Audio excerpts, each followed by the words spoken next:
প্রতিটি কন্যা সন্তান বাবার আদরের। প্রতিটি বাবাই নিজের মেয়েকে রাজকন্যার চোখে দেখেন বলেই প্রতিটি মেয়ের সবচেয়ে নিখুঁত ভালোবাসা থাকে বাবার প্রতি। বাবা মেয়ের সম্পর্ক যে কেমন সুখের পরশ মাখা পরিচয় তা বলে বোঝানো যাবে না।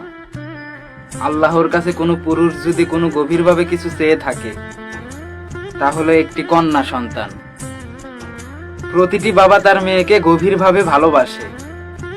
একজন বাবা তার মেয়েকে কতটা ভালোবাসে তা পরিমাপ করার যন্ত্র এই পৃথিবীতে আবিষ্কার হয়নি।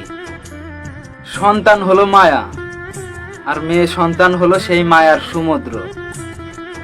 ভালো থাকুক প্রতিটি বাবা এবং মেয়ের সম্পর্কগুলো।